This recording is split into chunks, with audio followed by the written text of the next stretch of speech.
ॐ भूर्भुवः स्वः तत्सवितुर्वरेण्यं भर्गो देवस्य धीमहि धियो यो नः प्रचोदयात्। ओम शांति शांति शांति। नमस्ते मेरे प्यारे दोस्तों। ये नारद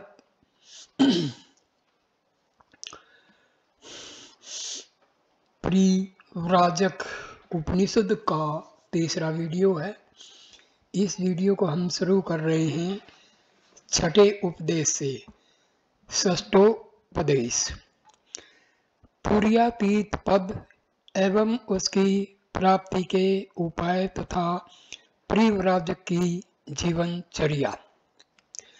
तत्पश्चात पिता में ब्रह्मा जी से देव ऋषि नारद ने पूछा, हे पिता में आपने यह कहा कि भ्रमर कीट न्याय द्वारा अपने स्वरूप को जान लेने के पश्चात मुक्ति को प्राप्त कर लेता है, परंतु उस स्वरूप को जान लेने का अभ्यास कैसे किया जाए। ऐसा श्रवण कर पिता में ब्रह्मा जी ने कहा, हे नारद, जीवन में सत्य को धारण करते हुए ज्ञान एवं वैराग्य के द्वारा इस शरीर की आसक्ति का परित्याग करे, शेष बचे हुए एक अति श्रेष्ठ शरीर में प्रतिष्ठित होकर रहे। ये पहला श्लोक। अब दूसरा श्लोक। ज्ञान ही वह अवशिष्ट शरीर है, वैराग्य ही उस देह का प्राण है, सम एवं दम ही दो नेत्र है, पूर्ण रूपेण शुद्ध मन ही मुख है, बुद्धि कला है, 5 ज्ञानेन्द्रिय, 5 कर्मेंद्रिय, 5 प्राण, 5 विषय, 4 अंतःकरण एवं अव्यक्त प्रकृति, यही 25 तत्व उस अवशिष्ट शरीर के अंग अव्यय हैं।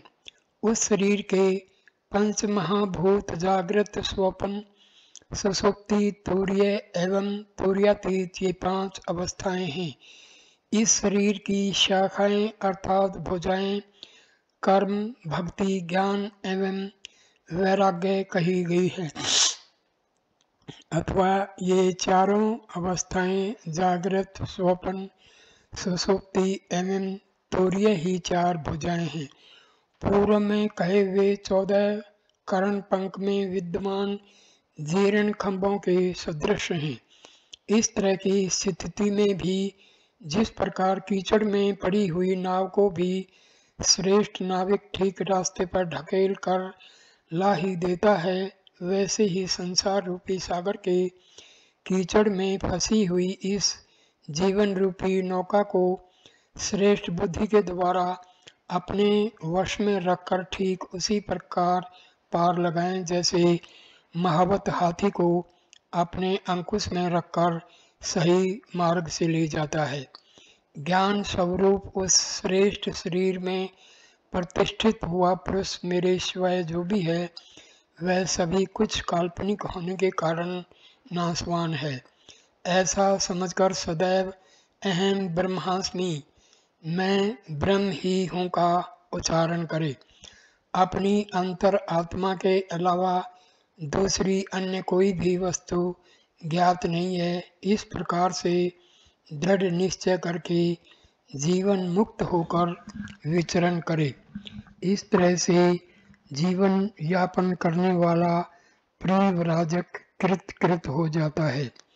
अपने व्यावहारिक जगत में इस प्रकार न कहे कि मैं ब्रह्म नहीं हूँ, वरन निरंतर इस धारणा को पुष्टि प्रदान करता रहे कि मैं स्वयं ही ब्रह्म हूँ। इन 3 अवस्थाओं जागृत, स्वप्न एवं सुषुप्ति को क्रमशः पार करके तुर्या अवस्था में पहुंचकर परिव्राजक तुर्यातीत परमात्मा के पद में प्रविष्ट होता है। तीसरा श्लोक। दिन जागृत अवस्था है, रात्रि स्वप्न अवस्था है तथा सुषुप्ति अर्धरात्रि स्वरूप है। ये तीनों अवस्थाएं तुर्यावस्था में विद्यमान हैं। तुर्यावस्था तुर्यातीत में प्रतिष्ठित है। इस तरह से एक ही अवस्था में चार अवस्थाएं निहित हैं। मन, बुद्धि, चित्त एवं अहंकार, इन चार अंतःकरणों में से हर एक के अधीन जो नेत्र आदि 14 कारण आगे स्पष्ट किए गए हैं, उनके पृथक पृथक कार्य बतलाए जाते हैं। चक्षुओं का कार्य रूप को आकृष्ट करना है। श्रोत्रों का कार्य अक्षेत्र शब्द की उपलब्धि अर्जित करना है। जिह्वा का कार्य रसवादन लेने का है। गंध की अनुभूति नासिका का कार्य है। वाक शक्ति का कार्य बोलना है। हाथों का कार्य किसी वस्तु को प्राप्त करना, उठाना व पहुंचाना है। पैरों का कार्य निरंतर चलते रहना है। गुदा का काम मल विसर्जन है तथा विषय जनित आनंदा अनुभव जननेन्द्रिय का काम है। स्पर्शा अनुभव त्वचा का कार्य है। इनके आश्रित विषय ग्रहण की बुद्धि है। बुद्धि के द्वारा जानकारी प्राप्त करता है। चित्त से चैतन्यता की प्राप्ति करता है। अहंकार से अहंता का अनुभव होता है। इन सभी 14 भावों की विशेष रूप से सृष्टि करके इनके समूह रूपी देह में आत्मा अभिमान करने के कारण तुर्य चेतन तत्व ही जीवन रूप में हो जाता है। जिस प्रकार ग्रह में अभिमान पूर्वक व्यक्ति गृहस्थ बन जाता है, उसी प्रकार देह में अभिमान पूर्वक तुर्य चेतन होकर विचरण करता है। शरीर के अंतःकरण में अष्ट पंखुड़ियों से युक्त हृदय रूपी कमल है। उस हृदय में प्रतिष्ठित रहने वाला व्यक्ति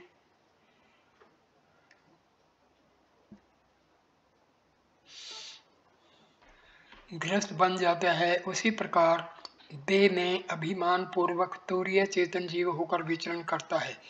शरीर के अंतःकरण में अष्ट पंखुड़ियों से युक्त हृदय रूपी कमल है। उस हृदय में प्रतिष्ठित रहने वाला जीव जब उक्त कमल के पूर्ववर्ती दल में विचरण करता है, तब उसमें पुण्य रूपी अनुष्ठान की प्रवृत्ति होती है। आग्नेय कोण वाले दल में स्थित होने पर वह पुरुष आलस्य एवं निद्रा से ग्रस्त हो जाता है। दक्षिण दिशा के दल में प्रतिष्ठित होने पर उस व्यक्ति में क्रूरता का भाव आ जाता है। नैऋत्य कोण का आश्रय प्राप्त करने पर उस पुरुष में सद्बुद्धि जागृत हो जाती है। पश्चिम दिशा के दल में प्रतिष्ठित होने पर वह क्रीड़ा में अत्यधिक आसक्त हो जाता है। वायव्य कोण के दल में गमन करने पर उस पुरुष की बुद्धि श्रेष्ठ मार्ग में गमन करने लगती है। उत्तर दिशा के दल में प्रविष्ट होने पर उसे शांति की अनुभूति होती है। ईशान कोण में स्थित होने पर विशेष ज्ञान की प्राप्ति होती है। उस कमल की कर्णिका में विद्यमान रहने पर उस पुरुष के अंत में वैराग्य भाव की जागृति होती है तथा केसरों में प्रविष्ट होने पर उस पुरुष श्रेष्ठ का मन आत्मा के ध्यान में लगता है। इस तरह से जिसमें चैतन्य तत्व ही मुख के सदृश प्रमुख है, ऐसे उस आत्म स्वरूप को समझकर ज्ञानवान मनुष्य प्रिव्राजक तुर्यातीत ब्रह्म के रूप में प्रतिष्ठित हो जाता है। चौथा श्लोक। जीव की 4 अवस्थाओं में से पहली जागृत अवस्था, दूसरी स्वप्न अवस्था, तीसरी सुषुप्ति तथा चौथी तुर्या अवस्था है। इन चारों अवस्थाओं से परे तुर्यातीत अवस्था है। एक ही आत्मा विश्व, तेजस, प्राज्ञ एवं तटस्थ के भेद से चार तरह का प्रतीत होता है। इस कारण एक ही परमात्म देव सभी के साक्षी स्वरूप एवं सत्वादि गुणों से प्रेमाने गए हैं तथा वह ब्रह्म मैं स्वयं हूँ ऐसा ही कहे। तुर्यातीत अवस्था से युक्त पुरुष को ऊपर्युक्त चारों अवस्थाओं के अनुभव से रहित मानना चाहिए। अन्यथा जिस तरह से जागृत अवस्था में जागृत आदि चार अवस्थाएं होती हैं, स्वप्न में स्वप्न आदि चार अवस्थाएं होती हैं, सुषुप्ति में सुषुप्ति आदि चार अवस्थाएं होती हैं तथा तुर्य में तुर्य आदि चार अवस्थाएं होती हैं, वैसे ही तुर्यातीत में भी इन चारों अवस्थाओं के होने की स्थिति हो सकती है, किंतु यथार्थ में तुर्यातीत के निर्गुण होने से उसमें अवस्था भेद संभव नहीं है। स्थूल सूक्ष्म एवं कारण रूप जो विश्व तेजस एवं ज्ञान ब्रह्म रूप है, इन सभी के साथ समस्त अवस्थाओं में एक ही साक्षी रहता है, किंतु तटस्थ ईश्वर दृष्टा नहीं है, क्योंकि तटस्थ मायाधारी ईश्वर के रूप में होता है किंतु उसका कोई दृष्टा नहीं है। अतः तटस्थ ही दृष्टा नहीं हो सकता, इस कारण वह दृष्टा नहीं है ऐसा ही मानना चाहिए। तब जीव को ही दृष्टा मान लिया जा सकता है। नहीं, जीव दृष्टा नहीं हो सकता क्योंकि वह कर्तृत्व भोक्तृत्व एवं अहंकार आदि से युक्त है। जीव के अतिरिक्त जो तुर्यातीत परमात्म सत्ता है, वह ऊपर कहे हुए दोषों के संपर्क से परे है। यदि यह कहें कि जीव भी स्वरूपानुसार शुद्ध चैतन्य ही है, इस कारण वह भी कर्तृत्व आदि के संस्पर्श से परे है, तो यह भी सही नहीं कहा जा सकता, क्योंकि उसमें जीव तक का अहम होने से इस देह रूपी अक्षेत्र में उसका अभिमान है तथा शरीर के अहम अभिमान के कारण ही उसमें जीव तत्व निहित है। परमात्म तत्व से जीव तत्व का व्यवधान ठीक उसी तरह से है जिस तरह महाआकाश से घटाकाश का है। व्यवधान के कारण ही हंस रूपी जीव उच्छ्वास एवं निश्वास के माध्यम से सदैव सोहम नामक मंत्र का चिंतन करते हुए निरंतर अपने आत्म स्वरूप का अनुसंधान करता है। ऐसा समझकर शरीर में आत्मा अभिमान का परित्याग कर दे, जो यति शरीराभिमानी नहीं होता वही ब्रह्म कहलाता है। 32 और 33वां श्लोक। गुरु के हित में सतत संलग्न रहते हुए जिज्ञासु पुरुष को गुरु आश्रम में 1 वर्ष तक निवास करना चाहिए। आश्रम के नियमों उपनियमों के पालन में कभी भी आलस्य प्रमाद आदि नहीं करना चाहिए एवं ब्रह्मचर्य और अहिंसा आदि यमों के पालन में भी सदैव सतर्क रहना चाहिए। इस तरह से साधना करते हुए गुरु की विशेष कृपा से वर्ष के अंत में सर्वश्रेष्ठ ज्ञान योग को प्राप्त करके धर्मानुकूल सदाचार पूर्वक ब्रह्मचर्य आदि तीनों आश्रमों का विधिवत सेवन करता हुआ प्रिव्राजक सन्यासी पृथ्वी पर विचरण करे। आसक्ति का परित्याग कर क्रोध को अपने वश में कर ले। योगी को स्वल्प आहार ग्रहण करने वाला और वाक आदि इंद्रियों पर संयम रखने वाला होना चाहिए।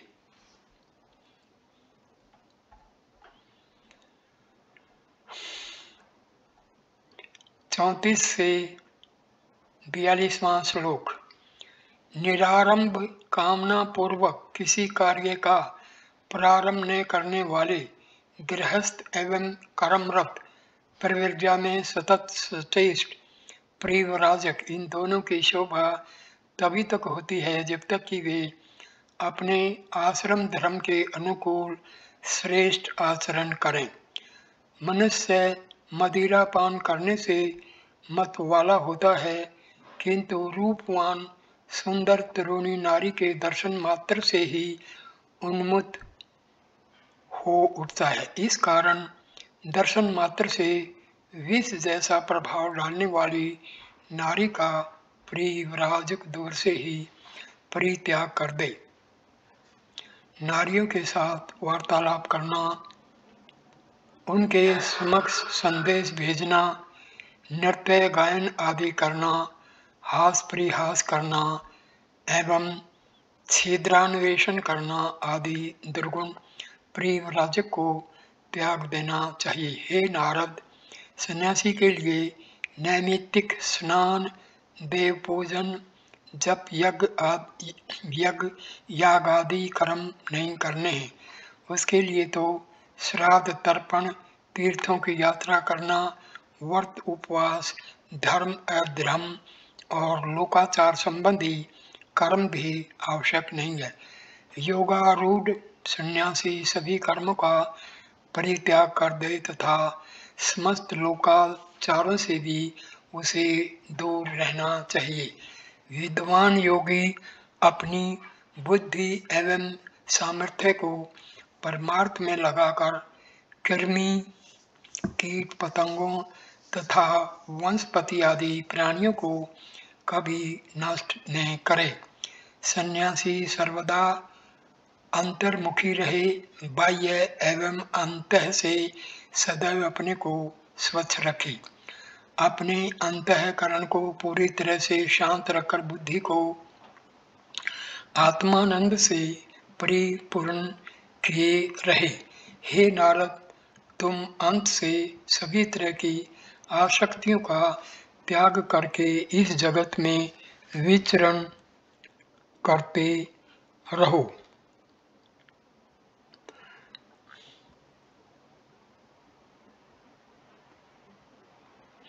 यति को एकाकी किसी ऐसे प्रदेश में भ्रमण नहीं करना चाहिए जहाँ अराजकता फैली हुई हो। सन्यासी को स्तुति एवं नमस्कार आदि से दूर रहना चाहिए। श्राद्ध एवं तर्पण से योगी सदा दूर रहे। किसी सुनसान घर में या पर्वत की गुफा में निवास करे। परिव्राजक को सदैव स्वच्छंद रूप में सर्वत्र विचरण करना चाहिए। यही उपनिषद है।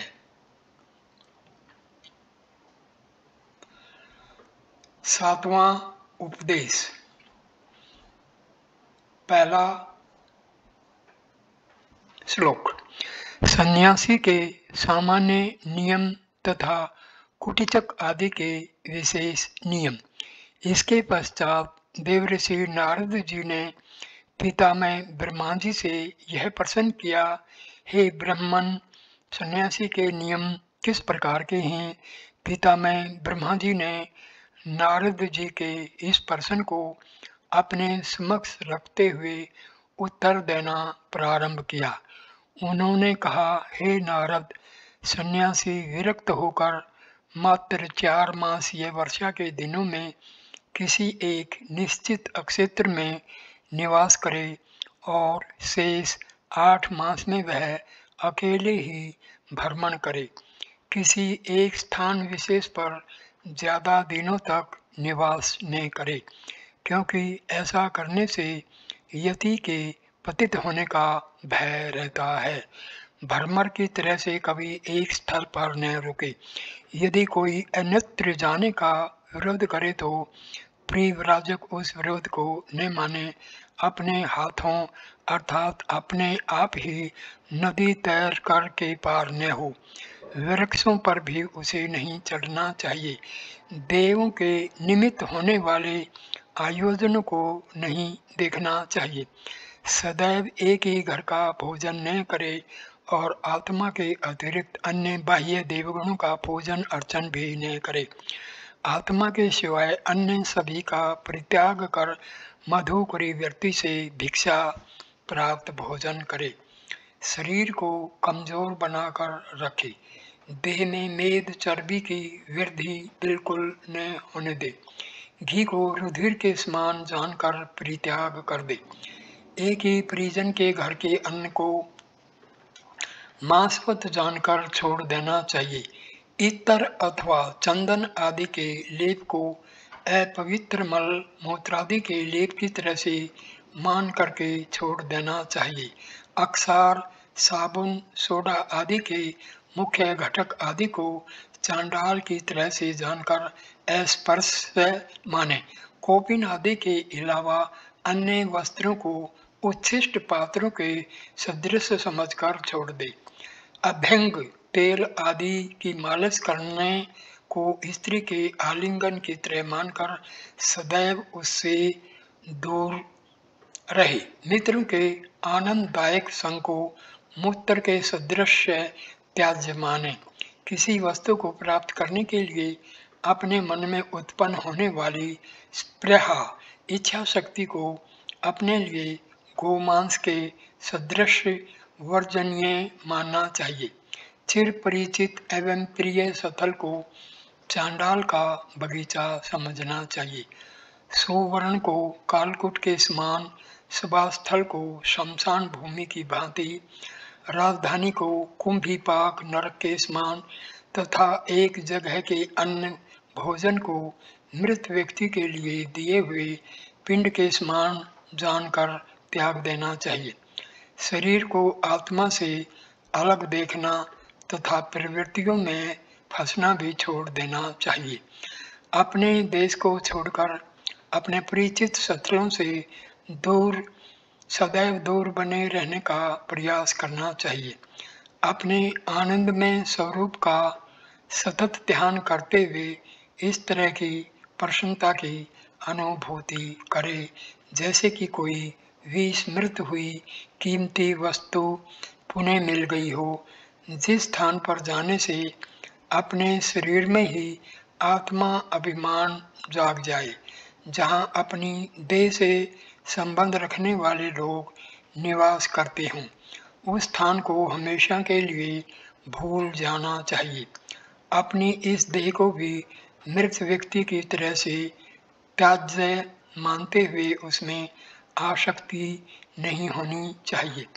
जिस प्रकार जेल खाने से मुक्त हुआ मनुष्य चोर श्रम के कारण अपनी जन्म स्थली पर न जाकर अन्यत्र कहीं दूर जाकर निवास करने लगता है, उसी प्रकार परिव्राजक जहाँ उसके पुत्र और माता पिता आदि समस्त गुरुजन निवास करते हों, उस स्थल को छोड़कर वहाँ से सदैव के लिए दूर ही अपना निवास स्थल बनाना चाहिए। बिना प्रयास के ही जो भी कुछ प्राप्त हो जाए वही आहार भोजन ग्रहण कर लेना चाहिए। निरंतर ब्रह्म स्वरूप ओमकार के ध्यान में संलग्न होकर अन्य दूसरे सभी तरह के कर्म बंधनों से मुक्त हो जाना चाहिए। काम क्रोध लोभ मोह मद एवं मात्सर्य आदि को जलाकर सत्य रज तम आदि 3 गुणों से प्रिय हो जाना चाहिए। भूख प्यास आदि 6 प्रकार की ऊर्मियों का प्रभाव योगी में नहीं होना चाहिए। जन्म वृद्धि आदि 6 भाव विकारों से भी अपना संबंध नहीं रखना चाहिए।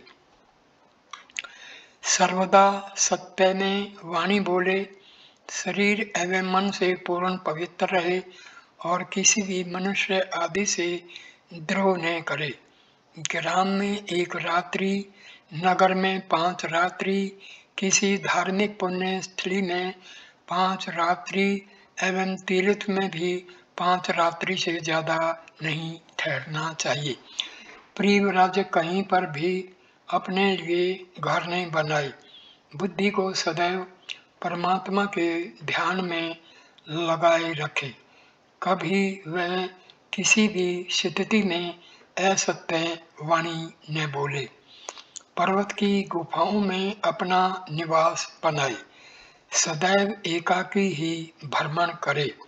परिव्राजक चौमासे के समय वर्षाकालीन 4 मास में 2 व्यक्तियों को अपने साथ रख सकता है। 3 के साथ रहने पर तो गांव जैसा ही हो जाता है और 4 आदमियों के साथ उस स्थल पर नगर जैसा ही बस जाता है। अतः परिव्राजक एकाकी ही रहे। अपने 14 करणों इंद्रियों को अलग अलग विषयों के ध्यान का अवकाश नहीं देना चाहिए एवं अपने से भिन्न अन्य किसी को मान्यता न दे। किसी भी अन्य दूसरे पदार्थ की तनिक भी भावना न करते हुए सभी का अवलोकन अपनी आत्मा के अनुसार ही करे। अपने स्वरूप का साक्षात्कार करता हुआ जीवन से मुक्ति प्राप्त कर ले। अपने स्वरूप का विवेक हो जाने पर भी जब तक मृत्यु न आ जाए तब तक अपने स्वरूप का ही ध्यान करता रहे। परिव्राजक का यह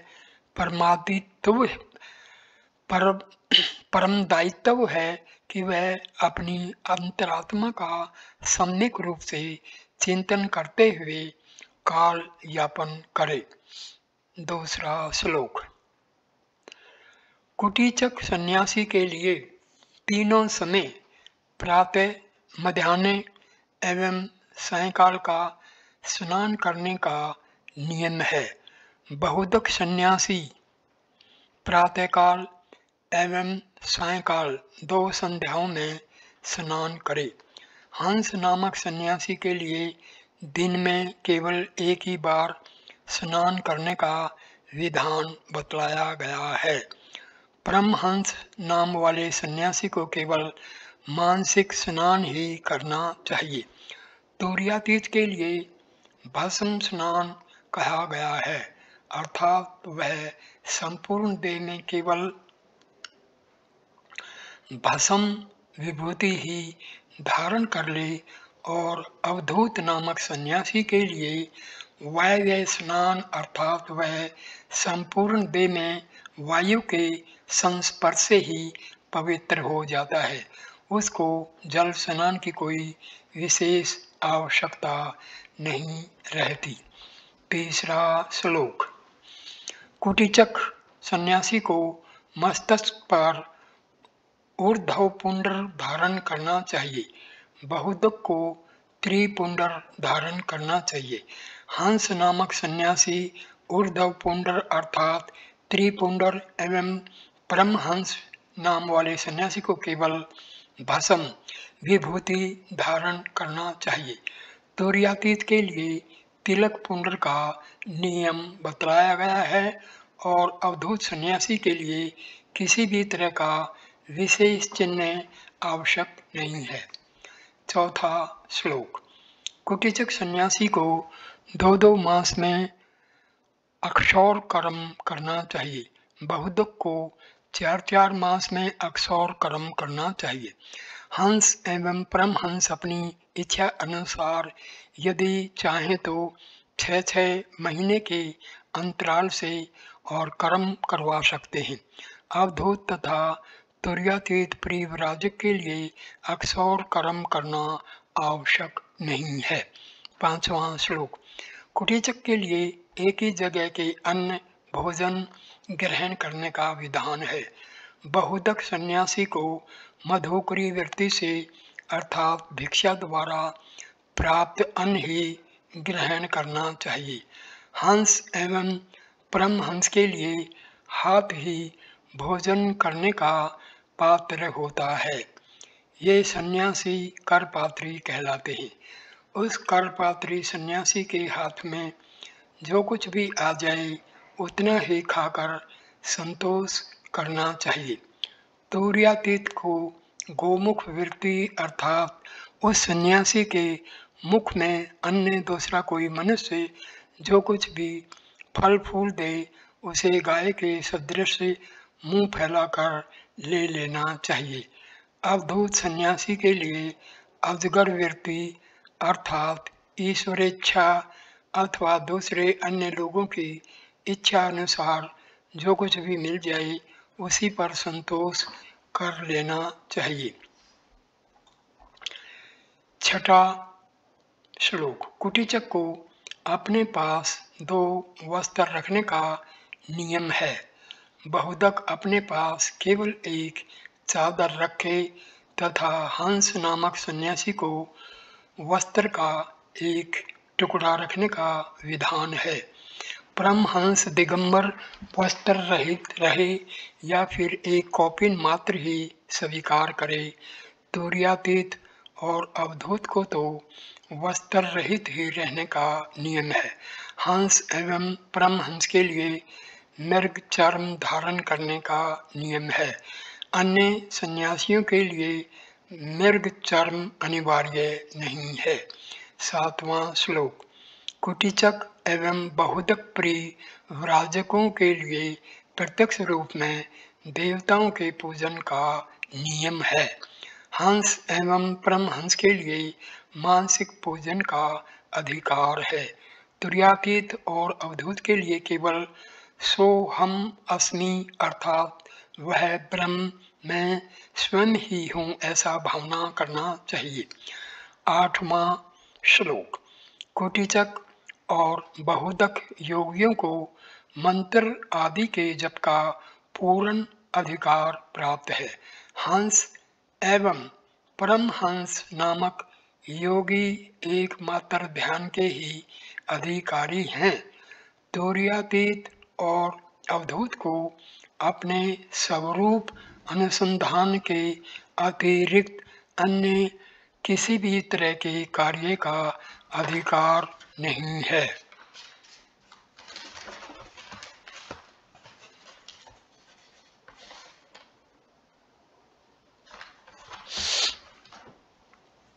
इन तीनों तुर्यातीत अवधूत एवं परमहंस को ही एकमात्र तत्वमसि अयम आत्मा ब्रह्म आदि महावाक्यों के उपदेश का अधिकार है। कुटीचक बहुदक एवं हंस नामक सन्यासी दूसरे अन्य लोगों को उपदेश प्रदान करने के अधिकारी नहीं हैं। 9वां। कुटीचक एवं बहुदक को मानुष परनव अर्थात साधारण बाह्य परनव ओमकार का ध्यान करने का नियम है। हंस और परमहंस को आंतरिक मानसिक प्रणव का तथा तुर्यातीत और अवधूत नामक सन्यासियों को ब्रह्म स्वरूप प्रणव का ध्यान करने का नियम बतलाया गया है। 10वां श्लोक। कुटीचक एवं बहुदक को श्रवण करने का अधिकार प्राप्त है। हंस एवं परमहंस का मुख्य साधन चिंतन मनन और तुर्यातीत एवं अवधूत का मुख्य साधन निधिध्यासन करना है। इन सभी का एकमात्र लक्ष्य अपनी आत्मा का अनुसंधान करना ही होता है। 11वां श्लोक। इस प्रकार सभी को मुक्ति के लिए सतत प्रयत्न करते रहना चाहिए और सांसारिक विषय वासनाओं से मुक्ति दिलाने वाले तारक मंत्र ओमकार का चिंतन करते हुए जीवन मुक्त होकर विचरण करते रहना चाहिए। उसे अधिकार विशेष के आधार पर निरंतर कैवल्य प्राप्ति के उपाय के लिए प्रयत्न करते रहना चाहिए। 8वां उपदेश। पहला श्लोक। इसके पश्चात भगवान ब्रह्मा जी से देवऋषि नारद ने पुनः प्रश्न किया, हे भगवत, जन्म मरण के चक्कर से पार लगाने वाला कौन सा मंत्र है? मैं आपकी शरण में आया हूँ, कृपा बताने का अनुग्रह करें। भगवान ब्रह्मा जी ने तथास्तु कहकर उपदेश देना शुरू किया। हे वत्स नारद, ओमकार ही तारक मंत्र है, यही ब्रह्म का स्वरूप है। व्यष्टि और समष्टि दोनों तरह से ही ओमकार का ध्यान करना चाहिए। देवर्षि नारद ने पुनः प्रश्न किया, पितामह, व्यष्टि और समष्टि का अभिप्राय क्या है? कृपा बताने का अनुग्रह करें। तदंतर प्रजापति ब्रह्मा जी ने कहा, व्यष्टि और समष्टि ब्रह्म प्रणव के अंग अवयव हैं। एक ही ब्रह्म प्रणव के 3 भेद माने जाते हैं। प्रथम संहार प्रणव, द्वितीय सृष्टि प्रणव और तृतीय उभयात्मक प्रणव। उभयात्मक प्रणव के 2 रूप अंतः एवं बाह्य हैं, इस कारण से उभयात्मक कहते हैं। अंतः प्रणव का स्वरूप अगले मंत्र में कहेंगे। उपर्युक्त ब्रह्म प्रणव का एक भेद व्यवहारिक प्रणव है। व्यष्टि प्रणव का द्वितीय नाम बाह्य प्रणव है। इन चारों के अतिरिक्त एक आरस प्रणव भी है, वही विराट प्रणव के नाम से बतलाया गया है। संहार प्रणव ब्रह्मादि से प्रतिष्ठित होने के कारण ही ब्रह्म प्रणव कहा गया है। स्थूल आदि भेद से परिपूर्ण एकारादि 4 मात्राएं जिस ओमकार का स्वरूप है, उसी मात्रा चतुष्टात्मक प्रणव को अर्धमात्रा प्रणव भी कहा जाता है। दूसरा श्लोक। अब अंतः प्रणव के स्वरूप का वर्णन करते हैं। यह प्रणव ओम ही ब्रह्म है। इस अंतः प्रणव को ही एकाक्षर रूप मंत्र जानो। यह 8 भागों में विभाजित है। इस ओमकार के अकार, उकार, मकार, अर्धमात्रा, नाद, बिंदु, कला और शक्ति ही 8 भेदों के रूप हैं। यह प्रणव मात्र 4 मात्राओं से ही संयुक्त नहीं है, उसकी एक एक मात्रा भी कई भेदों से युक्त है। केवल आकार ही 10 सहस्र अंग अवयवों से परिपूर्ण है। उकार के 1 सहस्र तथा मकार के 100 अंग हैं। ऐसे ही अर्धमात्रा प्रणव भी अनंत अंग अवयवों से युक्त है। विराट प्रणव सगुण एवं संहार प्रणव निर्गुण माना गया है। सृष्टि प्रणव सगुण निर्गुण दोनों से ही संबंधित है।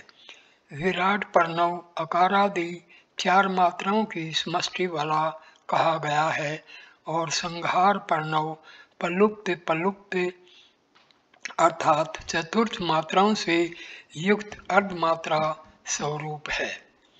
तीसरा श्लोक। विराट प्रणव 16 मात्राओं से संयुक्त होता है। इस प्रणव को 36 प्रकार के तत्वों से भी परे कहा गया है। एकार इस ओमकार की प्रथम मात्रा है, उकार द्वितीय, मकार तृतीय, चतुर्थ अर्धमात्रा, पंचम नाद, षष्ठ बिंदु, सप्तम कला, अष्टम कलातीता, नवम शांति, दशम शांतितीता, एकादश उन्मनी, द्वादशा मनोमणि, त्रयोदशा पुरी बैखरी, चतुर्दश मध्यमा, पशंति, पंचम 10 एवं षोडश परा मात्रा है। यह 16 मात्राओं से संयुक्त ब्रह्म प्रणव ओत अनुज्ञात, अनुज्ञा एवं अविकल्प रूप चतुर्विध तुर्य से भिन्न होने के कारण फिर से 64 मात्राओं से युक्त हो जाता है। यह प्रणव ही प्रकृति एवं पुरुष रूप से पुण्य 2 भेदों को पाकर 128 मात्राओं से युक्त स्वरूप को ग्रहण करता है। इस तरह एक होकर भी ब्रह्म प्रणव दृष्टि भेद से अनेक विध साकार एवं निराकार स्वरूप को प्राप्त कर लेता है। चौथा से 8वां श्लोक। ओमकार रूप प्रणव को पर ब्रह्म स्वरूप कहा गया है। वह अविनाशी ब्रह्म कैसा है? इसका वर्णन करते हुए ब्रह्म ओमकार रूप अविनाशी परमात्म तत्व सबका आश्रय भूत एवं परम प्रकाश स्वरूप है। यह ओमकार ही समस्त प्राणियों का ईश्वर एवं सर्वत्र व्यापक है। समस्त देवगण इन्हीं के प्रतिरूप हैं।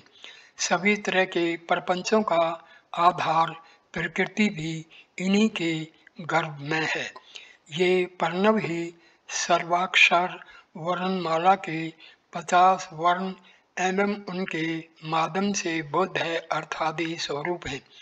ये काल रूप सभी शास्त्रों से युक्त एवं कल्याण स्वरूप है। समस्त श्रुतियों में श्रेष्ठ तत्व पुरुषोत्तम रूप से इनका ही निरंतर अनुसंधान करना चाहिए। सभी उपनिषदों के वाच्यार्थ यही है।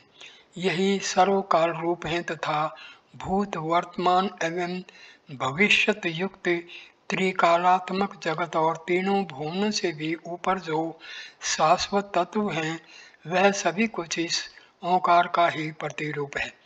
इस ओंकार को ही मुक्ति प्रदान करने वाला मानना चाहिए। इस ओंकार का अर्थ भूत अविनाशी पर ब्रह्म ही आत्मा रूप है। उस ब्रह्म का अंतरात्मा के साथ प्रणव के वाच्यार्थ रूप से एक ही भाव करके वही एकमात्र अद्वितीय अनुभव मृत्यु रहित एवं अमृत रूप अविनाशी तत्व ओम है, ऐसा अनुभव करना चाहिए। इस अनुभव के बाद उस परमात्मा रूप ओमकार में स्थूल सूक्ष्म एवं कारण शरीरों वाले इस संपूर्ण दृश्य प्रपंच का आरोप करे, अर्थात एकमात्र परमात्मा ही सत्य रूप है, ऐसा अनुभव करना चाहिए।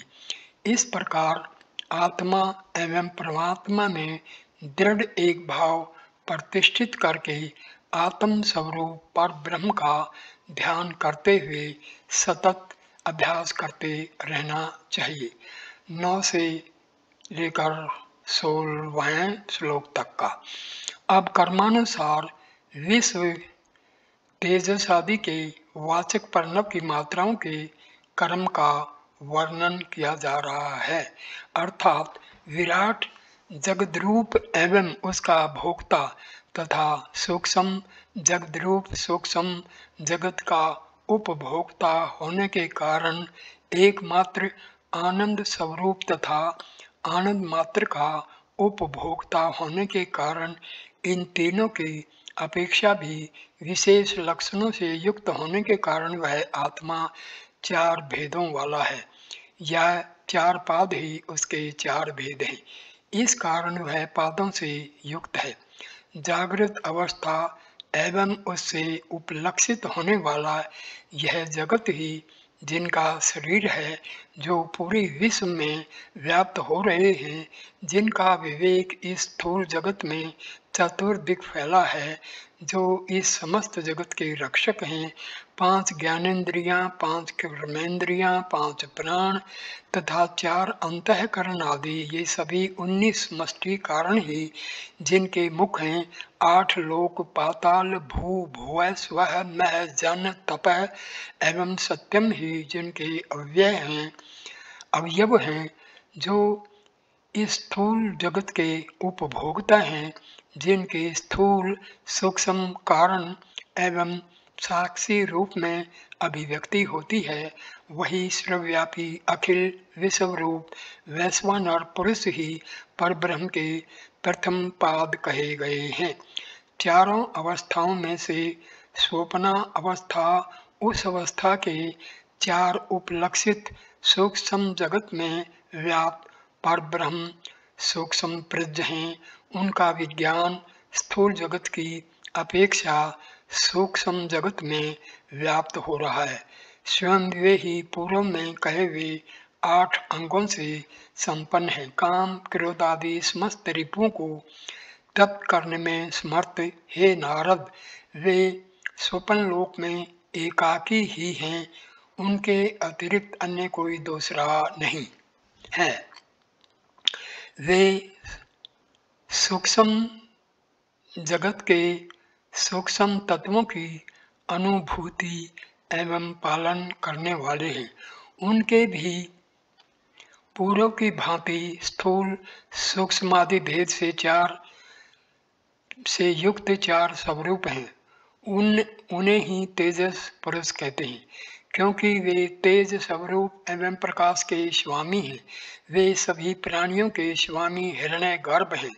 पूर्व में कहे वे वैश्वानर तो स्थूल हैं, किंतु अंतः प्रदेश में प्रतिष्ठित होने के कारण हिरण्य गर्भ सूक्ष्म कहे गए हैं। इन्हें पर ब्रह्म परमात्मा का द्वितीय पाद कहा जाता है। सुषुप्तावस्था में स्थित पुरुष किसी भी तरह का सोपन नहीं देखता और न ही किसी भोग का कामना करता है। इस प्रकार की सुषुप्ति तथा उसके द्वारा उपलक्षित संपूर्ण विश्व की प्रलयावस्था ही जिनका शरीर है, अर्थात समष्टि कारण तत्व में जिनकी स्थिति है, जो एक ही भूत अनुपम है, जिनकी अभी विभिन्न रूपों में अभिव्यक्ति नहीं हुई है, जो घनीभूत प्रज्ञान से संपन्न है, आनंदमय है, नित्यानंद स्वरूप हैं, समस्त प्राणियों के अंत में विद्यमान अंतर्यामी आत्मा है तथा अपने स्वरूप भूत आनंद मात्र का उपभोग करने में समर्थ हैं।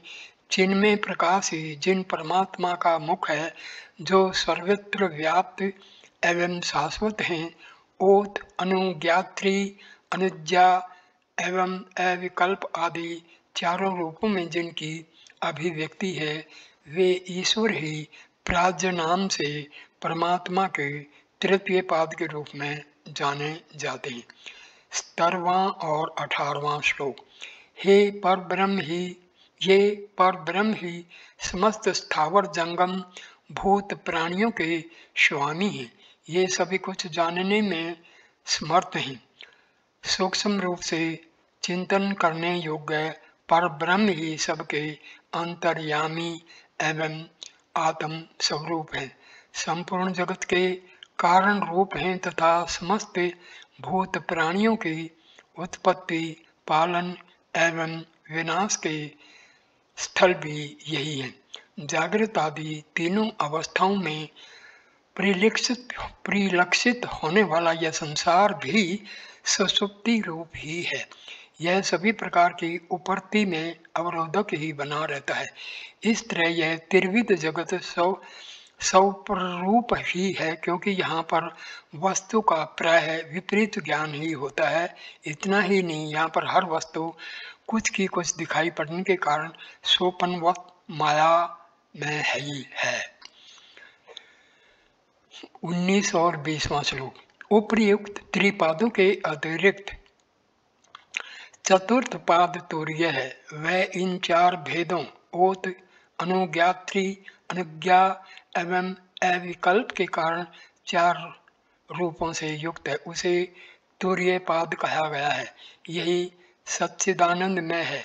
इसके चारों भेद तुर्य ही कहे गए हैं, क्योंकि प्रत्येक रूप का तुर्य में ही पर्यवसान विलय होता है। इस चतुर्थ तुर्य पाद में भी जो ओत अनुज्ञात्री एवं अनुज्ञान रूप तीन प्रकार के भेद हैं, वे विकल्प ज्ञान के साधन रूप हैं। अतः इन तीन विकल्पों को भी यहाँ पर पहले की तरह सुषुप्ति एवं मनो में स्वप्नवत माया में ही मानना चाहिए। ऐसा समझकर यह निश्चय कर लेना चाहिए कि इन भेदों से जो निर्विकल्प रूप तुर्य पर ब्रह्म ही एकमात्र सच्चिदानंद स्वरूप है, ऐसा निश्चय कर लेना ही श्रेयकर है। 21, 22 और 23वां श्लोक। इसके पश्चात पुनः ब्रह्मा जी ने कहा, हे नारद, श्रुति का यह स्पष्ट आदेश है कि जो सदैव न तो स्थूलज्ञ है, न सूक्ष्म का ही ज्ञाता है और न ही दोनों का ज्ञाता है, जो न तो सर्वाधिक जानने वाला है, न ही बिल्कुल जानने वाला है, न अंतःप्रज अर्थात अंत का ज्ञान रखने वाला है, और न ही बहिप्रज स्थूल जगत का ज्ञान रखने वाला है। जिसे नेत्रों से नहीं देखा जा सकता क्योंकि उसका कोई रूप नहीं है, जो कभी पकड़ में नहीं आ सकता और न ही व्यवहार में लाया जा सकता, जो अचिंत्य है, जिसे किसी परिभाषा में आबद्ध नहीं किया जा सकता, एकमात्र आत्म सत्ता की प्रतीति ही जिसका सार अथवा स्वरूप है, जिसमें प्रपंच माया का अभाव है, ऐसा परम कल्याणकारी शांत अद्वितीय तत्व ही उन पूर्ण पर ब्रह्म का चतुर्थ पाद है, ऐसा ज्ञानी जन मानते हैं। वह ब्रह्म प्रणव है, वही जानने और समझने के योग्य है, दूसरा नहीं, सभी को प्रकाश देने वाला सूर्य के सदृश वही मुमुक्षी जनों का एकमात्र जीवन रक्षक है, स्वयं प्रकाश एवं ब्रह्म आकाश रूप है, परम ब्रह्म होने के कारण ही वह सदैव सर्वत्र विद्यमान है। यही उपनिषद रहस्यमयी विद्या है। 9वां उपदेश। पहला श्लोक। इसके पश्चात नारद जी ने पुनः प्रश्न किया, हे भगवान, ब्रह्म का स्वरूप कैसा है, कृपा करके बताने का अनुग्रह करें। ऐसा श्रवण कर पिता में ब्रह्मा जी ने कहा, हे वत्स नारद, ब्रह्म और क्या है, अपना निज स्वरूप आत्मा ही तो ब्रह्म है, ब्रह्म दूसरा और मैं दूसरा हूँ, ऐसा जो भी लोग समझते हैं वे पशुवत हैं, जो स्वभाववश पशु योनि में ही प्रादुर्भूत हुए हैं, उन्हीं का नाम पशु है।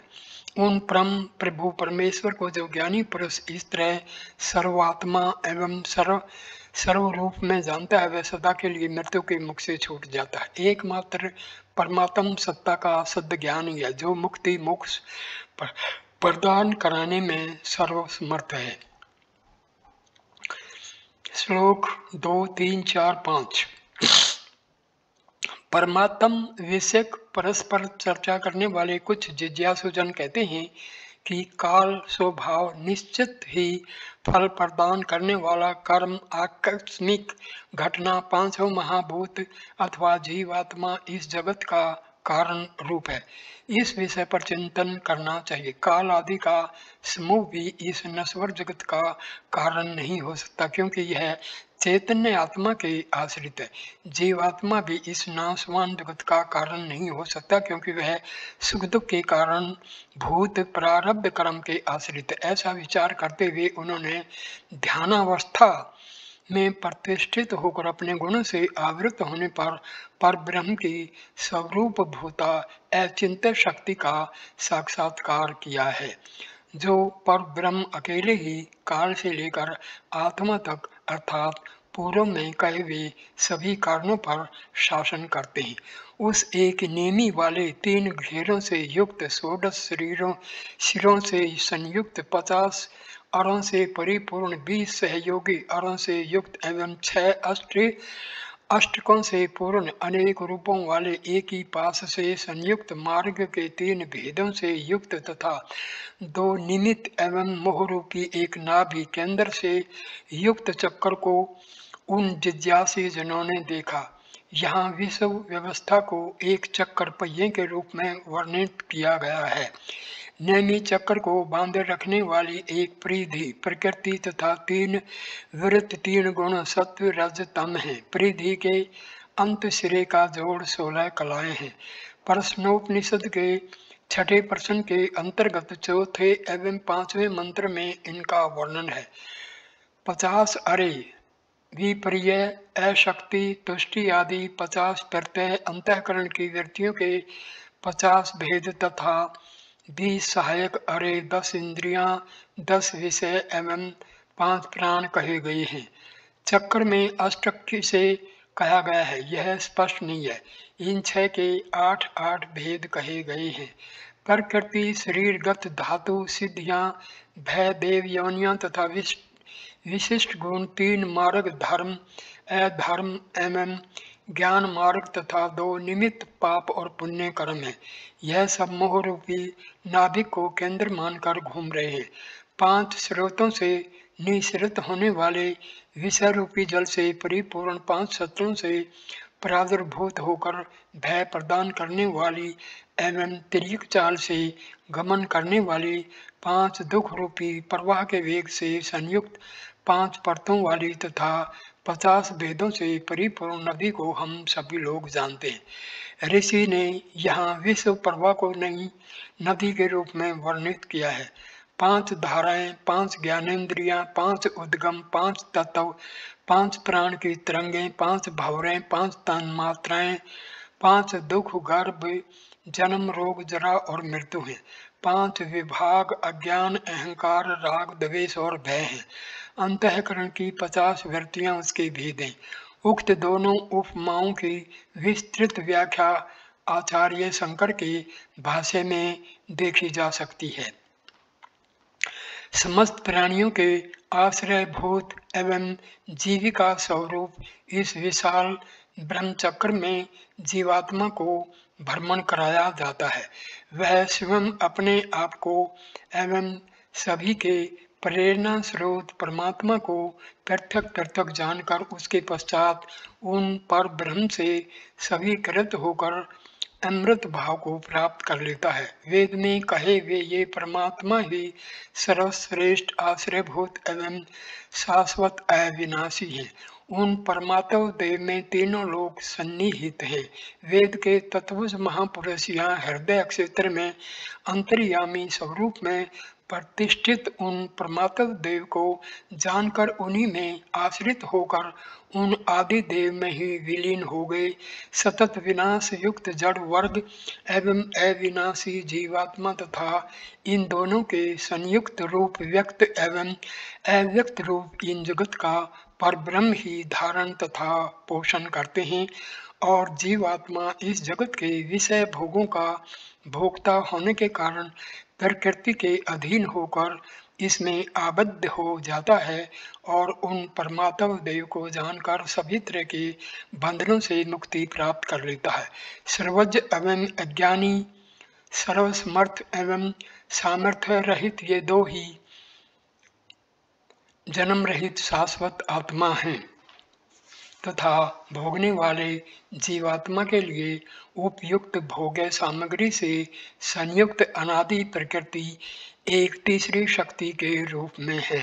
वे परमात्मा देव अंतर्रहित संपूर्ण रूपों से युक्त एवं कर्तापन के अभिमान से रहित हैं। जब मनुष्य इस तरह ईश्वर, जीव एवं प्रकृति इन तीनों को ब्रह्म के रूप में प्राप्त कर लेता है तो वह सभी तरह के बंधनों से मुक्त हो जाता है। प्रकृति तो विनाशील है और इसका भोक्ता जीवात्मा अमृत रूप अविनाशी है। इस विनाशील जड़ तत्व एवं चेतन आत्मा दोनों को एक ही ईश्वर अपने विशेष निर्देशन में रखते हैं। इस तरह से उन पर परमेश्वर का सदैव चिंतन करते रहने से, मन को उन्हीं में लगाए रहने से तथा तन में हो जाने से मनुष्य अंत में उन्हें प्राप्त कर लेता है। तदंतर सभी प्रकार की माया प्रपंच की निवृत्ति हो जाती है। श्लोक नंबर 11, 12, 13।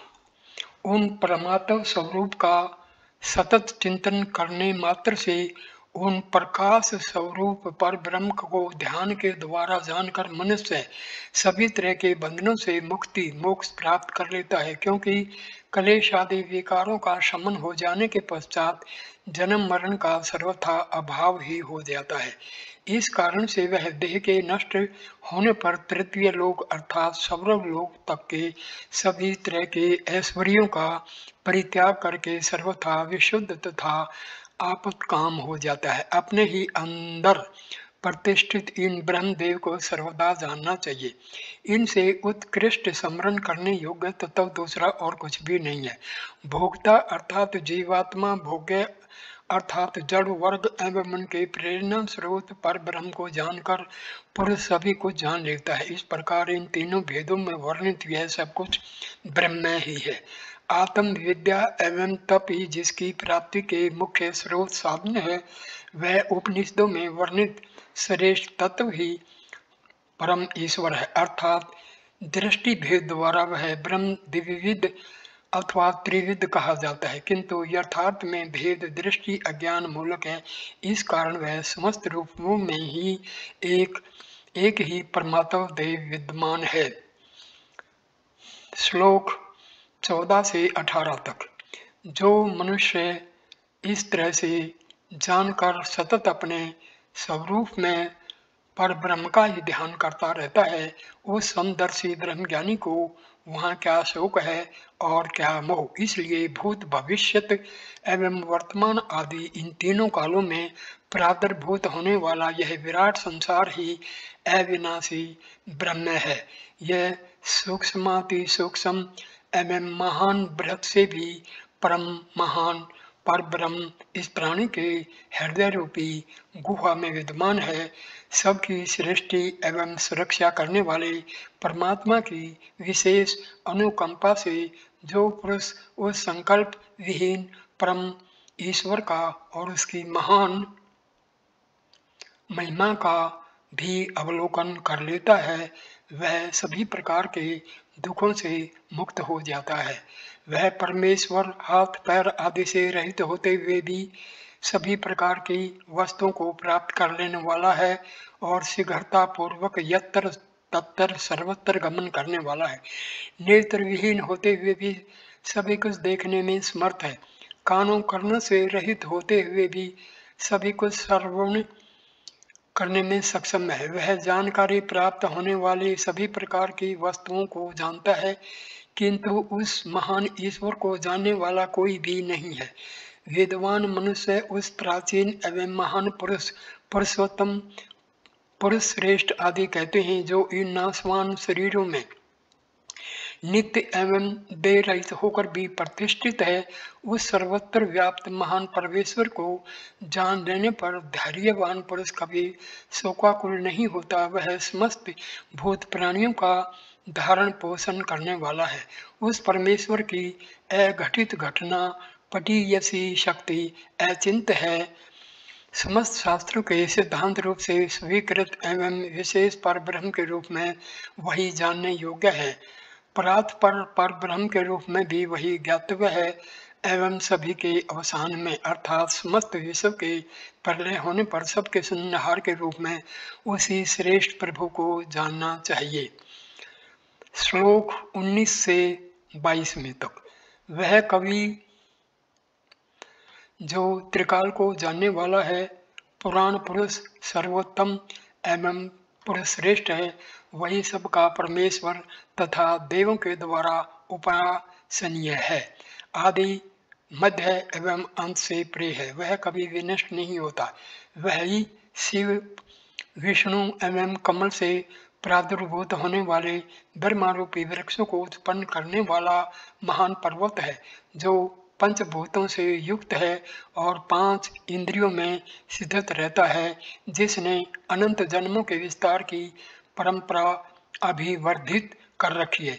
इस समस्त प्रपंच को उस परमात्मा ने 5 महाभूतों के रूप में प्रादुर्भूत किए हुए अपने ही अंगों द्वारा स्वयं ही फैला रखा है। फिर भी वह स्वयं 5 भूतों से युक्त अंगों से ढका नहीं है। वह पर से परे और महान से भी महान है। वह अपने स्वरूपानुसार सबतः स्वरूप है, सनातन एवं कल्याण में है, जो दुराचार से निवृत्त नहीं हुआ है, जिसकी इंद्रियां शांत रहित अथवा अपने वश में नहीं है, जो स्थिर चित नहीं हुआ है तथा जिसका मन पूर्ण रूपे शांत नहीं उसका है। वह इन परमात्मा स्वरूप को श्रेष्ठ पवित्र ज्ञान के द्वारा नहीं प्राप्त कर सकता है। वह पूर्ण परमेश्वर ने अंत प्रज है, ने बाह्य प्रज है, वह ने स्थूल है और न ही सूक्ष्म है, वह ने ज्ञान स्वरूप है और न ही वह अज्ञानी है। वह मनुष्य की पकड़ से परे तथा व्यवहार का विषय नहीं है। वह अपने अंदर स्वयं ही विद्यमान है। जो ज्ञानी पुरुष उस अनादि परमेश्वर को इस प्रकार से जानता है, वह मुक्ति को प्राप्त कर लेता है, वह मुक्त हो जाता है। ऐसा उपदेश पिता में ब्रह्मा जी ने देव ऋषि नारद को प्रदान किया। 23वां श्लोक। जो परिव्राजक अपने निज स्वरूप को जान लेता है, वह अकेले ही विचरण करता है। वह यति डरे हुए हिरण के सदृश कभी एक स्थल पर नहीं रुकता। इधर उधर जाने के लिए यदि कोई विरोध अथवा न जाने का आग्रह करता है तो उसे वह कभी स्वीकार नहीं करता। अपनी देह के अतिरिक्त अन्य समस्त तरह की वस्तुओं का परित्याग करके वह मधुकरी वृत्ति से भिक्षा प्राप्त करता है। सदैव अपने निज रूप का ध्यान करते हुए उसके सभी के प्रति अनन्य बुद्धि हो जाती है। वह समस्त प्राणियों को अपने आत्मा रूप में ही समझने लगता है तथा इस तरह से वह यति अपने आप में ही प्रतिष्ठित होकर सभी तरह के बंधनों से मुक्ति प्राप्त कर लेता है। वह सन्यासी समस्त क्रियाओं एवं कारकों से भेद बुद्धि का परित्याग कर देता है। गुरु शिष्य एवं शास्त्रादि की त्रिपुटी से भी वह मुक्त हो जाता है। संपूर्ण जगत का परित्याग करके वह कभी उसके दुख से विचलित नहीं होता। परिव्राजक का आचरण किस तरह का हो, इसके उत्तर में बताते हुए कि वह लौकिक धन से विहीन होते हुए भी सर्वदा सुखी रहता है। वह ब्रह्मात्म ज्ञान स्वरूप धन से परिपूर्ण होकर ज्ञान अज्ञान दोनों से ऊपर उठ जाता है, सुख एवं दुख दोनों से परे हो जाता है। वह यति आत्म ज्योति से ही प्रकाश प्राप्त करता है। सभी जानने योग्य पदार्थ उसे ज्ञात हो जाते हैं। वह सबको जानने में समर्थ, सभी सिद्धियों का प्रदाता एवं सभी का ईश्वर हो जाता है, क्योंकि सो हम वह ब्रह्म ही हूँ इस महावाक्य के उपदेश में उसकी सहज उपस्थिति हो जाती है। वह परमेश्वर ही भगवान विष्णु का परम शाश्वत धाम है, जहाँ पर जाकर योगी पुरुष वापस इस नश्वर जगत में नहीं आते। वहाँ उस विष्णु धाम में न तो सूर्य प्रकाशित होता है और न ही चंद्रमा अपना प्रकाश देता है। उस परम अविनाशी महान पद को प्राप्त करने वाला वह महात्मा पुरुष इस नश्वर जगत में पुनः वापस नहीं आता। वही एकमात्र परम कैवल्य पद है। ऐसा ही है यह उपनिषद। इस वीडियो का हम यहीं पर संपूर्ण मान लेते हैं और ये उपनिषद भी इसी वीडियो के साथ संपूर्ण हो जाता है। धन्यवाद दोस्तों।